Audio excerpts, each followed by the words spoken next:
गुरु प्यारी सत्कार योग साध संगत जी राधा स्वामी। साध संगत जी, आज हमारी साखी एक अंधे व्यक्ति की है। साध संगत जी, एक अंधा व्यक्ति डेरा ब्यास में आया। उसकी वहां पर कुछ सेवादारों से मुलाकात हुई और एक सेवादार ने उस व्यक्ति को पंडाल में ले जाकर बिठा दिया। उसने बाबा जी का पूरा सत्संग सुना और सत्संग सुनने के बाद वे उस सेवादार को कहने लगा कि मुझे आपके गुरु से मिलना है, कृपया आप अपने गुरु से मुझे मिलाएं। उस सेवादार ने कहा कि आज संगत बहुत ज्यादा है, आज आपका उनसे मिल पाना असंभव है। आप ऐसा करें, आज रात यहीं रुक जाएं, कल का सत्संग सुनकर ही जाएं। आज रात आप मेरे पास ही रह लें। उस अंधे व्यक्ति ने वैसा ही किया। अगले दिन फिर वे सत्संग सुनने पंडाल में गया। उस सेवादार ने उस अंधे व्यक्ति को पंडाल के साइड में बिठा दिया। उसने वे सत्संग भी महाराज जी का सुना और उस सत्संग में भी महाराज जी ने नामदान की बात बताई। नामदान की अहमियत बताई तो उसके अंदर तड़फ लग गई कि मुझे भी नामदान लेना है। वे सत्संग सुनते सुनते रो रहा था। उसकी आंखों में से आंसू टपक रहे थे, तो उससे रहा नहीं गया, तो वे नामदान लेने के लिए लाइन में लग गया। सेवादारों ने उसे निकाल दिया और कहा कि आपकी आंखों की ज्योति नहीं है, इसीलिए आपको नामदान नहीं दिया जा सकता।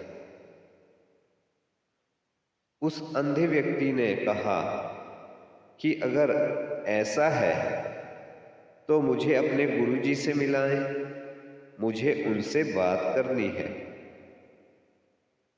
उसे बाबा जी के सामने पेश किया गया तो महाराज जी ने भी यही बात कही। उस अंधे व्यक्ति ने कहा कि फिर ऐसा करो, जहां पर मुझे नामदान मिल सकता है वहां पर मुझे भेज दो। महाराज जी ने उसकी ये बात सुनकर उन सेवादारों को कहा कि भाई, इसे पीछे ले जाकर बैठा दो। वैसा ही किया गया। उसे पीछे जाकर बैठा दिया गया। जब बाबा जी ने सभी संगत को नामदान दे दिया तो आखिर में उसे कहा, भाई उठ खड़ा हो। वह उठ खड़ा हो गया और उसे कहा कि मेरी तरफ देखो, ये चेहरा तेरे काम आएगा। जब उसने आंख उठाकर देखी तो उसकी आंखों की ज्योति आ गई। उसने महाराज जी को देखा। महाराज जी ने कुछ वक्त के लिए उसे आंखों की ज्योति दे दी। और सासंगत जी, जो गुरु बाहर की ज्योत दे सकता है वे अंदरूनी ज्योत भी दे सकता है। कुछ अभ्यास करने के बाद वे अंधा व्यक्ति ज्ञान को प्राप्त हुआ। उसकी अंदर की आंख भी खुल गई। उसने सब जान लिया तो जब वे एक बार महाराज जी का सत्संग सुनने दोबारा डेरा में आया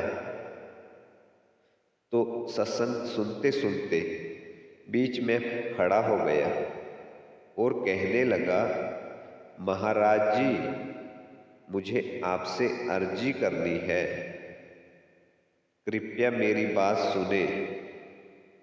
महाराज जी ने कहा कि भाई, इतनी जल्दी क्या है, बैठ जा।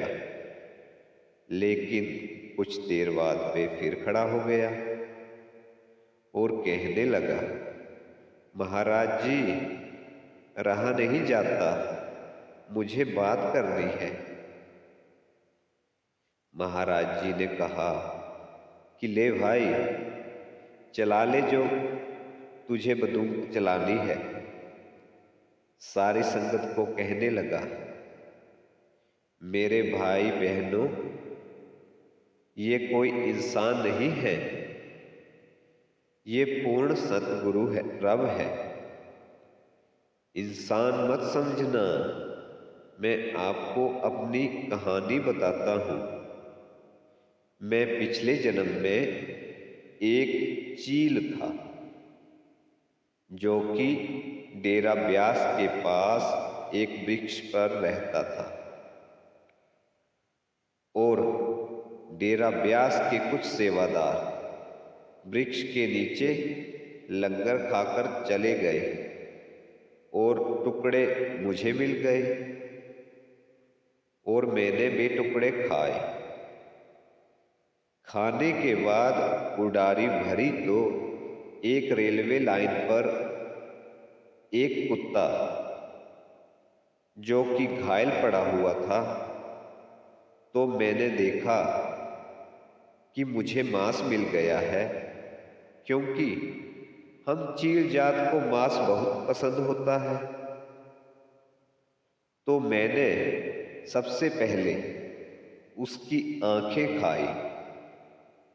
इसी के कारण मुझे इस जन्म में आंखों की ज्योति नहीं मिली, लेकिन मेरे सतगुरु ने मुझे सब दे दिया जो मुझे चाहिए था। मेरे वीर भाइयों, ये कोई आम इंसान नहीं है, यही रब है। इनको तुम इंसान मत समझना। गुरु प्यारी साध संगत जी, हम आपके लिए ऐसे ही रूहानी साखियां लेकर आते हैं। इसलिए अगर आपको साखियां पसंद आए तो हमारे चैनल को लाइक और सब्सक्राइब जरूर करें। इसी के साथ फिर लेकर नई साखी हाजिर होंगे।